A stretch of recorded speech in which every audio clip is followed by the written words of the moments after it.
بسم الله الرحمن الرحیم. په پیل کې د خبرونو سرټکي. په افغانستان کې د نړیوال خوراکي پروګرام له نوي مشر جان ایلیف سره د بهرنیو چارو وزیر مولوي امیر خان متقي کتنه. د روغتیا وزارت د پروژې قرارداد د نړیوال بانک او آسیا پراختیایي بانک سره د 2026 کال تر پای پورې غځول. او دا چې فلسطین د اردوغان او ایمانویل مکرون د خبرو اترو تمرکز دی. د یو مهربانه خدای په ثنا او ستاینې سره درنو لیدونکو سلام. د نن ورځ خبرونو ته ښه راغلاست. نن یکشنبه د 1440 کال د زمري 15مه نیټه ده. زه صادق فروتن یم. دا هم بشپړ خبرونه. د افغانستان اسلامي امارت د بهرنیو چارو وزیر مولوي امیر خان متقي افغانستان کې د WFP نړیوال سازمان له نوي مشر جان ایلیف سره کتلي. ښاغلي متقي په افغانستان کې د یاد سازمان لخوا د وړاندې شویو مرستو مننه کړې او ټینګار یې کړی چې د بشري عاجلو مرستو ترڅنګ پراختیایي برخې ته هم پاملرنه وسي. ورته مهال جان ایلیف په افغانستان کې د شته امنیت له امله خوښي څرګنده کړې او دا یاد سازمان د فعالیتونو د لا ښه ترسره کېدو په برخه کې ګټور بللی دی. نوموړي دغه راز د بیرته راستنېدونکو کډوالو لپاره د اسلامي امارت له لوري وړاندې کېدونکي خدمتونه او مرستې ستایلي او په دې برخه کې د یاد سازمان لخوا د لا ډیرو مرستو وړاندې کولو ډاډ ورکړی دی. په پای کې دواړو لورو د ګډو همکاریو ستونزو د حل او اغېزمنو مرستو پر دوام ټینګار کړی.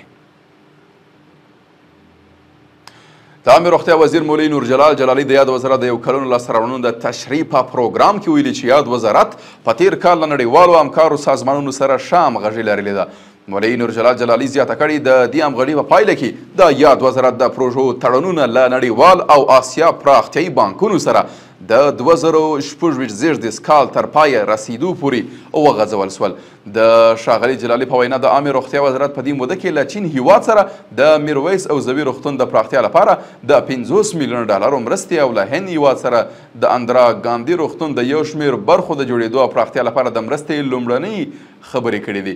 یاد وزارت دغه راز په افغانستان کې د عمان او ایران هیوادونو د نیمه پاتو پروژو د بیا پیل او د قطر له لوري د مور او ماشوم د 400 بستریز روغتون د چارو پیل اړوند لومړنۍ خبرې ترسره کړې دي. د افغاني سرې میاشتې عمومي رئیس شیخ شهاب الدین د ملي ټولنو د نړیوال فدراسیون د آسیا پاسفیک حوزې د روغتیا اقلیمي بدلون او پیښو د برخې مسؤل جو سینګال په مشرۍ راغلي پلاوي سره د کډوالو د ملاتړ اقلیمي بدلون د اغیزو او روغتیایي خدماتو د پیاوړتیا په تړاو خبرې کړې دي.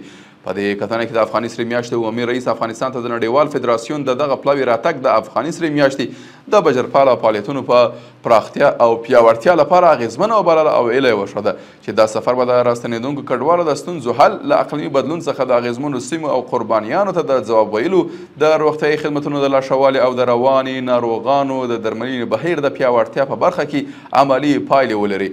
ورته مهال ښاغلي سینګال دې کتنې کې ویلي افغانستان د نړیوال فدراسیون لپاره لومړیتوب لري او د اړوند ستونزو د ارزونې وروسته به د افغاني سرې میاشتې د هر اړخیزه ملاتړ په برخه کې اړینې هڅې کړي دي.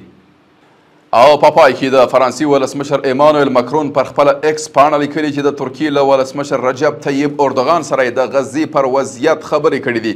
مکرون زیاته کړې چې د فلسطین وګړو د امنیت خوندیتوب برخه کې باید هر ډول ممکنه هڅه وسي. د ترکیې او فرانسې ولسمشرانو دغه خبرې داسې مال کړي چې د تیرې پنجشنبې په ورځ مکرون ویلي و چې په راروانې سپټمبر میاشت کې به د ملګرو ملتونو په عمومي مجمع کې رسما فلسطین د یو خپلواک هیواد په توګه په رسمیت وپیژني. قدرمنو لیدونکو له ملتیا مننه. تاسو کولی شئ د اوروج بېلابېلې خپرونې د دې ادارې د سوشل میډیا له طریقه وګورئ. تر بیا ښه وخت او ښه چارې.